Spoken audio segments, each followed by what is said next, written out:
Hey everybody, welcome back to G-Dub's Point of View. I am your host G-Dub. I apologize for the kind of miniature hiatus. I had a lot of personal things going on this week that I wasn't able to record a video until now, which is Wednesday night. So it's been a few days since the show, so I do apologize profusely for not getting this out in a decent manner. But I did catch the show. I know we have kick up another weekend of G1 action starting overnight tonight. But yeah, overall for day 7, I do think overall this is probably the worst show of the tournament so far. There was some good highlights, but I thought it had a disappointing main event, which I'll get into, and that kind of detracts from the whole show in general. So we get started. The only tag match note I really had was in the last one, which was the Naito Sonata against Ibushi and Yujiro tag, where Naito gets the win, and then Sonata kind of walks off on Naito and I forget if he didn't do like the LIJ salute or something, and Sonata just walks off without him. Get a little tension and building up to their match. So that'll be fun. Laying the seeds for a potential really heated match when it comes time for their match. And then I also saw like the Juice Kenny tag, which was fun, and Juice actually winning with the Gutbuster was good, because it shows that that can finish someone off even if it is a lesser guy like Chase. I still don't expect Juice to win, but it's very possible because he is 0-3. It's very possible that, and he beat Kenny last year. It's possible he could get the win back this year again. But we'll start with the first match, which was Michael Elgin and Yoshihashi. I actually thought this was one of the better matches of the night. This is probably the third best match of the night, I want to say. They had a decent start. I thought it kind of started a little slow. But Yoshihashi's kind of a weird starter. I mean, his matches don't always start the best. His best one was the one with Suzuki, where he just went right at it and they started hammering each other. That was the best start. But other than that, he kind of just starts kind of decent. They both sold well for each other. I thought Yoshihashi's selling the big power spots, which of course Elgin had great power spots all match. But yeah, he sold really well. He's selling it like death, and then Yoshihashi would get offense in, and Elgin would actually sell for him and take big bumps and do the like. There was one moment where Elgin's trying to do a bad luck fall, kind of. I guess it's like a jackknife power bomb off the top or something like that. And Yoshihashi was supposed to counter it. I don't know exactly with what, but they ended up kind of just turning over as they fell off the turnbuckle and kind of landed awkwardly. And it's weird because it's happened now with Elgin a couple times, where he had it in the Jay White match where you don't know if it's a botch or not. This one I do think it was a botch. It wasn't supposed to be like that. But the crowd kind of didn't know how to react. They were pretty nervous, like, oh god, are these guys okay? And of course Yoshihashi kind of gets up and kind of fires up the crowd, letting them know, okay, we're all right. I thought Yoshihashi had some great sequences, some really good offense put together. He was getting, and this was a big match for him. He was slowly starting to win a little bit of affection from the crowd.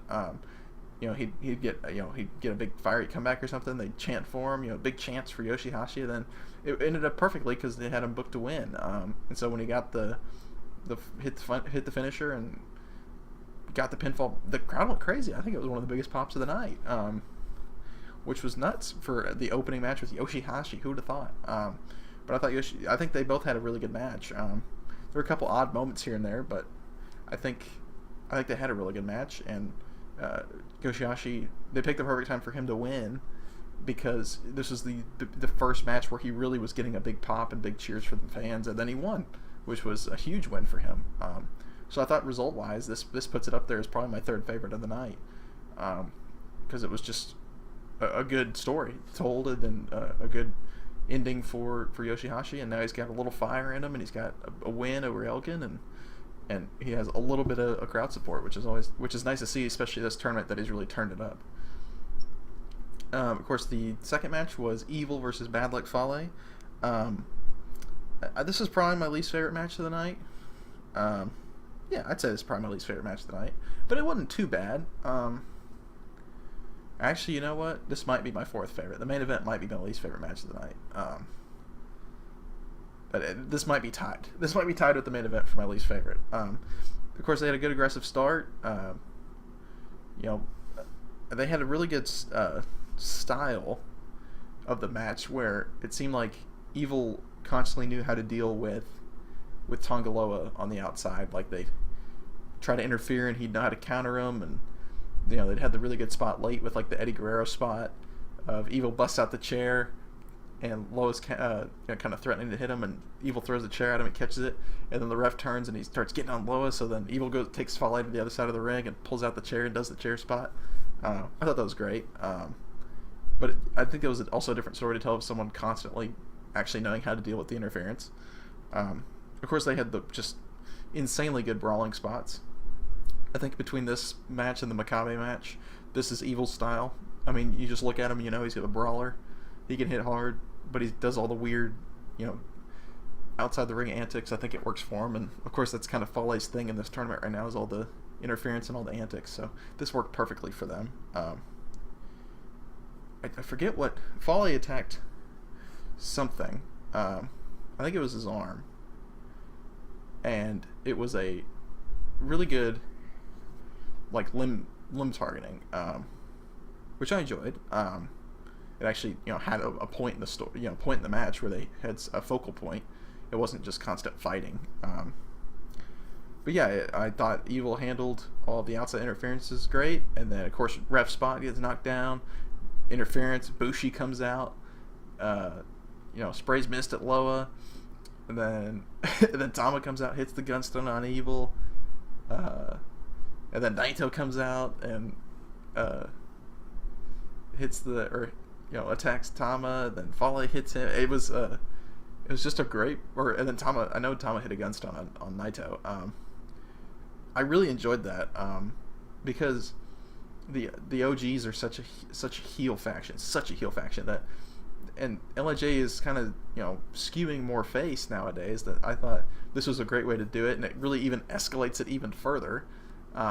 Because even the Bullet Club stuff, you know, they fought at the beginning and then they went away, and then there was the DQ, and then, you know, Kota and Page and Owens came out to run off the OGs. But now with this one, it was two different factions. They were actually just hitting moves on each other, you know, in the middle of the ring.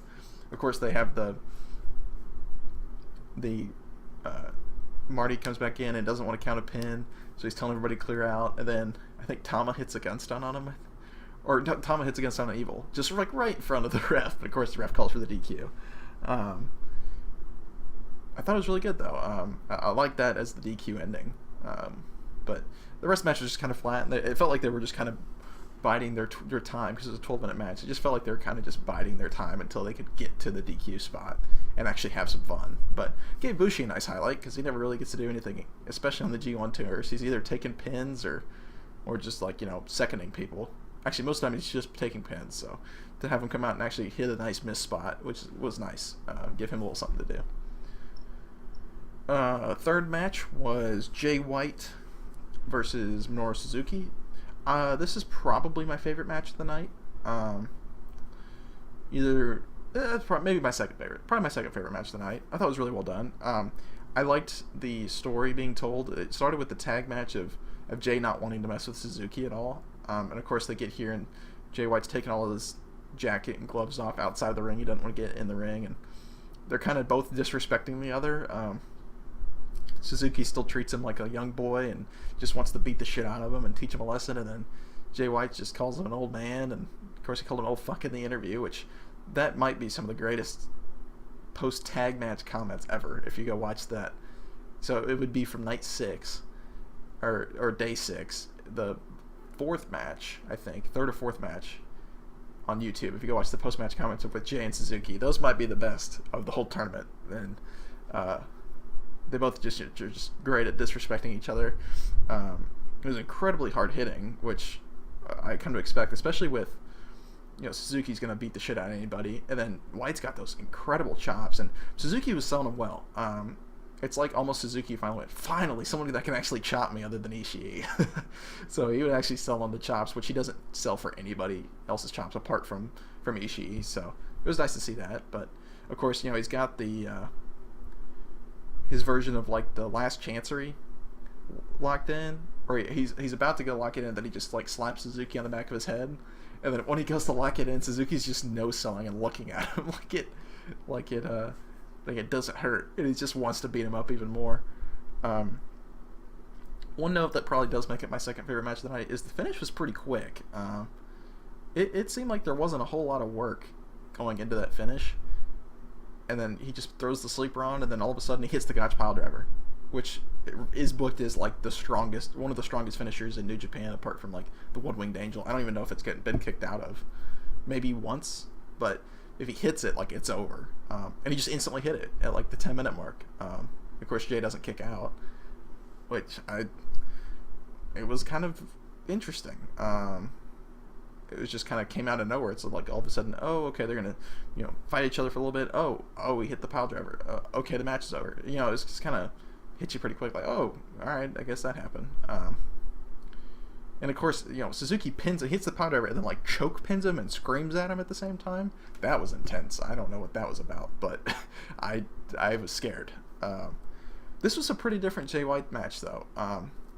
You know, of course, if you watch the first three matches, where between Okada, Tanahashi, and Elgin, you know, he's trying to constantly find a backdoor, you know, sneak his way to a win, constantly, you know, doing stuff with the ref.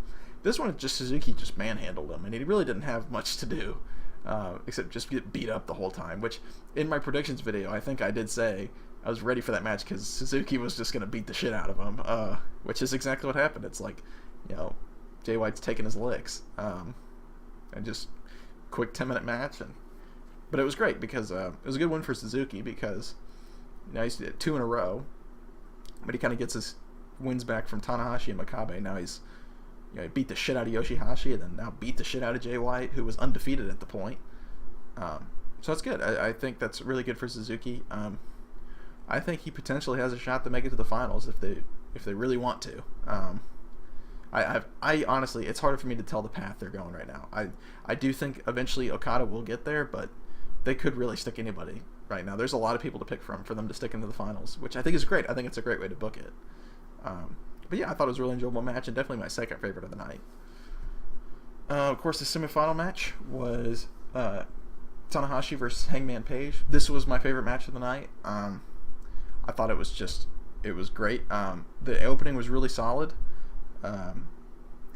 They had a great opening with the air guitar. Of course, you know, they do some technicality stuff, and then Tanahashi busts out the air guitar and kind of tosses the air guitar to Page, and he wants to play it, and then he smashes it over his knee, and Tanahashi's just super offended, and the crowd just kind of, you know, gives him, oh, and then Tanahashi just kicks him.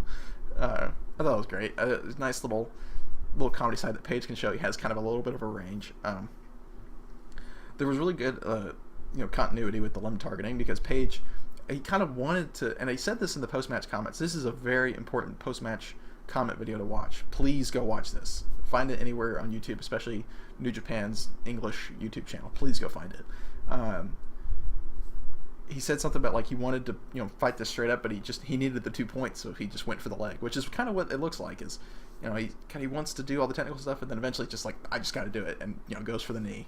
And then, you know, Tanahashi's like, all right, fine, man, let's do it, and then starts hitting dragon screws on Page on both legs, and he's just got his legs just completely worn out. Of course, both these guys are so good at the high-flying spots for being bigger guys.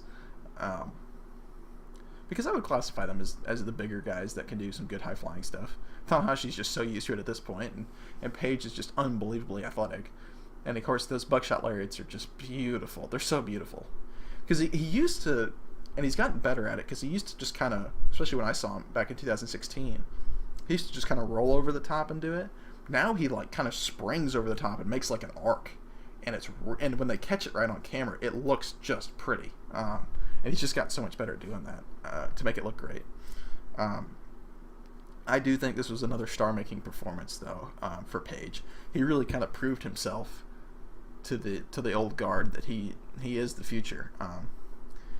and he was. If you go watch the post match comments, he's pretty upset the fact that he didn't win, but he's like, it's just a chance for me to prove myself, and I just gotta get points, and then Tanahashi, credit to him, because he didn't have to do this. He didn't have to do this at all, and I'm very curious, because nothing really happens around New Japan that doesn't have a plan. And Tanahashi's comments were, he was very impressed with Page and could kind of see the talent in him. And I think one of the comments he meant was, leave him to me. He's too good for Bullet Club. I'm very interested to see where that goes. If there is a resolute solution to that. And then he said something. He said, leave him to me. I'll remove the poison inside of him. That's such high praise from Tanahashi to say he's too good for Bullet Club when guys like Kenny Omega and the Young Bucks and guys like that are in Bullet Club. I mean, you have arguably the best wrestler in the world, the best tag team in the world, and he's saying that Page is too good for him. And it's funny because if you watch interviews, or even like really when Page is kind of like the lighter guy character-wise, especially in New Japan, for them. Even when, Kenny, the Bucks, Cody, they've all done kind of heinous things, and Page really hasn't.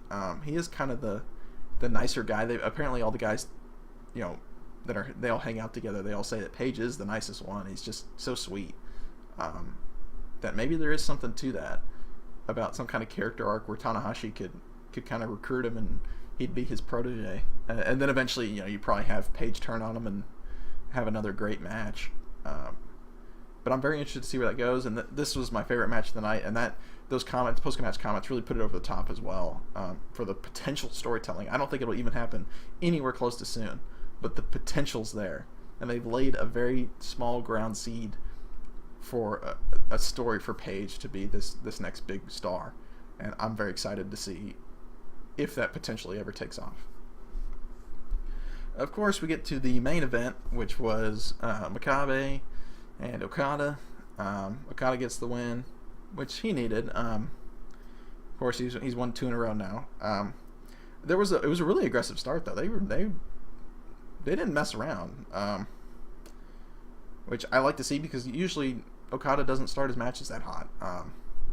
That's kind of his thing, is he starts it pretty slow and technical, then it kind of ramps up. But he was coming out the gates this match, which was good. Makabe, of course, is showing me how well he's selling in this tournament. He's just, Okada's clubbing him, and he's just selling it like death. He did the same thing for Suzuki, so I can't really fault him at all for doing any of that, because he looks great doing it. I wrote down that apathetic Okada is interesting. There was just points in this match where he's kind of just walking around and wasn't really, just kind of smiling and kicking, disrespecting Makabe with the little kicks, and I thought it was, I'm interested to see where they take that character. Of course, there is a plan for him. Of course, he's Okada, so there will be a solution to that, but I'm not sure what it is right now. So I'm excited to see kind of where it goes, and I'm interested to see this character kind of unfold as the tournament progresses. Personally, I can't comment a whole lot on the match because I found myself skipping through a lot of it. There seemed to be a lot of downtime through the match, which personally I don't think Okada really has. If you look at his other matches, there's not a whole lot of downtime. But it seemed like there was a lot of holds and a lot of kind of just walking around, a lot of just kind of big breaks between spots. That I kind of, and they'd hit a move and there'd be a pin, and I'd find myself skipping 40 seconds, and all of a sudden now they're getting back up. I thought the match was too slow, which is, because they both had matches this tournament with other guys that are great. That I don't know what the point was. I know this was Makabe, like he said something about like this is his third hometown or something, so he's playing up for the hometown crowd. And Okada's kind of being the heel of the match, coming out, he's smacking Rocky at the balloon, which was great. I thought that was a great start to the match. And it did make the most satisfying thud a balloon's ever made. It was as soon as he popped Rocky with it. But yeah, I thought the match was just, the pacing was off for both of them. It just felt like they didn't really. It's like they had to drag it out. I mean, it's like 15 minutes. It took an effort to get to 15 minutes. Like it could have been a 12-minute match. And then the finish wasn't the best. Both of these guys have had way better finishes. And it was kind of just, oh, okay, wrap it up, Rainmaker. He gets the win. I thought it was pretty disappointing. Which I don't like to see, especially because Okada's had a really interesting tournament, and Makabe's almost, he's been my old guy MVP of the tournament. I've been saying it in his other videos. I've really enjoyed his matches. Match with Yoshihashi, match with Suzuki, whatever his last match was. I forgot who it was with. Actually, let me go back and look. It was with Evil. I thought it was pretty good. He was really and then he just has this kind of shit of a match. I just didn't like it. I don't think it should have main evented. I understand this is Makabe's third hometown. Okada's your big man, but I thought something maybe like a Jay White Suzuki or even a Tanahashi Page would have been better in the main event spot. But of course Okada closes it out with this big promo, and he's being real weird and kind of an asshole in the post-match comments, and which is kind of of course it's interesting. I'm still interested to see where the character goes. So I don't think it was a lost night, but I do think it was their worst night so far. Just because I think it was a disappointing main event. Which it sucks to say, but it happens. One match every every tournament, one show has to be the worst one, and it'd be, in a way, it'd be nice if this was the worst one, because that means we still have 11 days of unbelievable, or 12 days of just unbelievable action. But I think this card was a little bit set up to fail from the get-go, just because the matchups were interesting, or not interesting. They were not interesting. Evil Folly doesn't do anything for me. Yoshihashi Elgin really doesn't do anything for me, even though it ended up being a high point of the night. Jay White Suzuki was interesting, and so was Paige Tanahashi, but 3 out of the 5, and Okada Makabe does nothing for me. So 3 out of the 5 matches they didn't go in with a lot of excitement, which is funny because their last night on day 5, it was the same thing. It was a free show. The card didn't look great, but they all really performed well, and every match went great. Whereas tonight, I think this would have been, in a way, like they kind of flip-flopped, nights, is in the sense of that night should have been a paid night because of how good it was, and this one would have been the free one because it just ended up not being okay. But yeah, I'm still excited for the A block. The B block is so much more interesting now. It's unbelievable. The B block has such an advantage with all the champions, all of the miniature stories they're trying to tell. There's just not that much going on on this block. It's really just Jay White. It's Jay White, trying to cheat his way to wins the whole time, and Paige proving himself as a newer singles guy. But other than that, there's not a whole lot of interesting stories that they're telling. So yeah, that's kind of my review of day 7. Thank you guys if you made it to this point. I appreciate it. Please share this video and subscribe if you want some more content. I'm planning on putting these out as fast as I can. I know I should be able to get my video for day 8, which is airing here in about 5 hours. I should be able to get that video up, at least record it, Friday afternoon, because I do have a full day scheduled tomorrow. I won't be able to catch the matches, or if I do somehow catch the matches during the day, I might be able to record a video tomorrow night and throw it up on Friday. But other than that, again, thank you so much if you have made it to this point, and I will hopefully see you guys on Friday with my day 8 review.